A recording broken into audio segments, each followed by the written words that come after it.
Ye Vagabonds. Bonsoir. Bonsoir. Pour ouvrir le concert de Villagers ce soir au club Les Irlandais donc de Ye Vagabonds, les frères Brian et Diarmuid McGloin. C'est bon, j'ai bien dit. Comment on dit? Brian and Diarmuid. And Diarmuid. Diarmuid.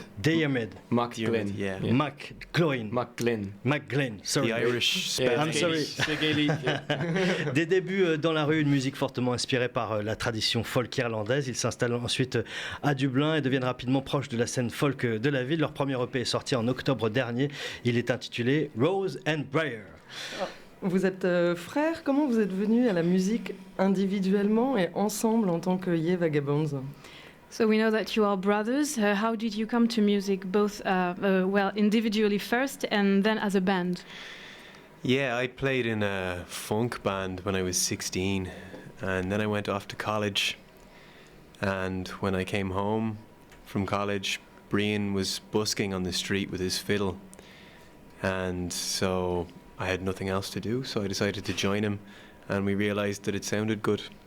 Okay. So I had been playing traditional music since I was very small. Our family would be all musicians, all singers, and traditional music is kind of a social thing in our family, you know. So I was playing since a young age, and then I started busking when I was 12 or 13, maybe, and playing on the street. And then Diarmuid came home, and yeah, as he said, that's when we started to play together. I would have been about 15 or 16, maybe. Diarmuid was 20 or so. About 20, yeah. Ok, thank you for your answer. Alors en fait, à la base, Diarmuid, il avait un groupe de funk quand il avait 16 ans. Ensuite, il est parti à l'université.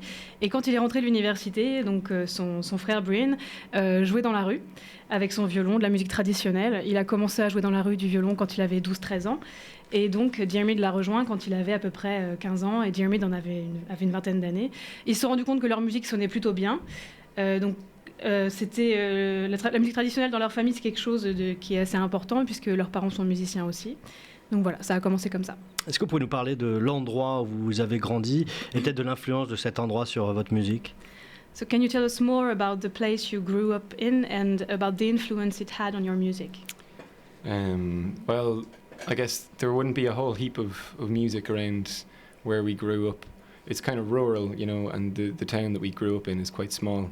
So the scene that happened there was largely created. We kind of created something around us as much as we could to bring people together. We organised an open mic night and kind of tried to bring together some musicians that were like-minded. Yeah, there was a cafe in our town, and they were open-minded, and they liked the idea of having musicians hanging out there. So we kind of started our own scene there, because the only scene apart from what we were doing was pub music. Okay. So once we kind of got that going, then it was a little bit nicer to like be a musician in our town. But that lasted maybe 2 or 3 years at most, and then it sort of dried up. So we moved away to Dublin, where we live now. Okay, thank you. But there was always quite a bit of traditional music around in Carlow, somewhat, you know, but more so. Yeah, the traditional music is more so from Dublin now. That's the scene in Dublin is much stronger and much more influential on us. Okay, thank you. So you're from Carlow, right? Mm-hmm. Okay, mm-hmm. good. Alors en fait, à la base, comme ils viennent d'une zone assez rurale, c'était pas forcément aisé de pouvoir se produire sur des scènes locales puisqu'il n'y en avait quasiment pas. Donc c'est eux qui ont apporté donc des musiciens, des instruments et qui ont créé leur propre scène locale. À la base, ce qu'il y avait, c'était plutôt pop, donc ils ont essayé d'amener leurs influences, notamment dans un café qui était assez ouvert d'esprit et qui souhaitait justement amener des musiciens à jouer dans cet endroit. C'est ici qu'ils ont commencé. Ça a duré 2 ou 3 ans et après ça s'est un peu arrêté. Donc c'est là qu'ils ont décidé de bouger à Dublin où la scène traditionnelle est beaucoup plus présente et beaucoup plus forte. Le P s'intitule Rose et Bruyère. Les chansons évoquent des végétaux. L'un des titres s'intitule Quand nous étions des arbres. Quel est ce rapport au symbolisme des arbres ou des végétaux? So your EP is called Rosen Briar. The lyrics are about plants, nature, and one of the songs is called When We Were Trees. So is there something, do you believe in like reincarnation or the symbolism of trees? Well, whether or not you believe in reincarnation, you know, there's some things that do last longer than a single human lifetime. So I suppose the idea is, in folk tales, there's a recurring story, you know, a motif that keeps on coming back about the rose and the briar, or two trees that grow side by side. Often it's over the graves of two lovers who have died, and their love might have been unrequited, so they could never be together in life, but in death, the branches of the trees meet. So this is kind of a beautiful folktale image that we took and we adapted. And part of the idea of, I suppose, the thing is, folk songs themselves, they can be reincarnated, you know, because they don't die, they just get recycled like lives do.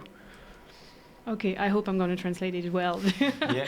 Alors en fait, l'idée en fait qu'on croit ou non à la réincarnation, dans la nature, il y a des choses qui durent plus longtemps que l'être humain à proprement parler. Ils se sont basés donc pour certaines paroles de contes traditionnels, dont celle de la rose et de la bruyère. Il y a cette histoire de deux arbres qui grandissent l'un à côté de l'autre et qui symbolisent aussi des tombes d'amants qui sont séparés par la mort, mais qui sont réunis par les branches de l'arbre. Il nous dit aussi que c'est aussi une manière de montrer que les chansons folk ne meurent pas, mais qu'elles sont aussi recyclées aussi. Sur votre bandcamp, vous dites avoir enregistré en 2 jours dans une maison à Stoneybatter, qui est un quartier de Dublin, avec du matériel emprunté. Que souhaitiez-vous exprimer par cette précision ? So on your Bandcamp, you said that you recorded in 2 days in a house in Stoneybatter, right? Mm-hmm. It's a correct. neighborhood in Yeah. Dublin, and you borrowed some stuff to record your music. Yeah. Why did you mention it? Why did you mention that you borrowed some stuff to record your music? I suppose it highlights the fact that a lot of musicians in our position, starting out, don't have liquid assets, don't have a lot of money to spare, and you know, it's kind of a big part of being musicians at the stage that we're at, that you have to rely on the generosity of your friends and kind of improvise where you don't have all the things that you need. That's a big part of folk music for me, you know. So that's why we mentioned it. Context is kind of important in folk music, I think, anyway, so maybe it helps for people to hear the room that it was recorded in, or to imagine how it was put together in that kind of organic way. Ok, thank you. Alors, le fait qu'ils aient souligné le fait d'avoir emprunté du matériel, ça souligne bien en effet qu'en tant que musiciens débutants, ils n'ont pas les liquidités nécessaires pour pouvoir s'offrir tout le matériel qu'ils aimeraient. Et voilà, cette importance de se reposer sur la générosité de proches, d'amis. Et le fait de souligner aussi les conditions matérielles dans lesquelles ça a été enregistré, peut-être que ça permet aussi au public de mieux s'imaginer donc, comment les chansons ont été ressenties et le contexte. 2 dernières questions avant de vous laisser aller vous préparer pour monter sur la scène du 106. Vous pouvez peut-être nous parler de Miles O'Reilly, de son travail de documentariste et du lien peut-être avec vous, avec votre travail. Maybe you can tell us about, I hope I'm going to say it right, Miles O'Reilly. Correct, yeah. About his job as a documentarian and what you share with him. Well, when we met Miles originally, we weren't called Ye Vagabonds, and we didn't take our music as seriously, but we had been watching his videos for a long time, because he's been documenting music in Ireland for a long time.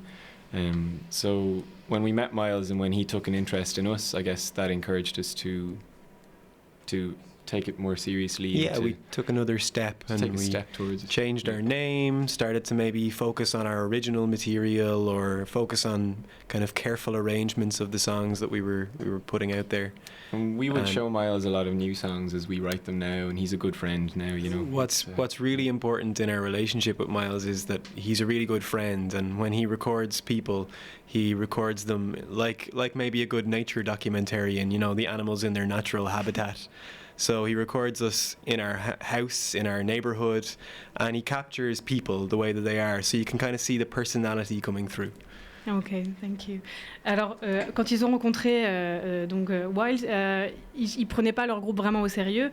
Ils regardaient ses vidéos, puisque c'est un documentariste irlandais qui travaille depuis très longtemps dans ce domaine.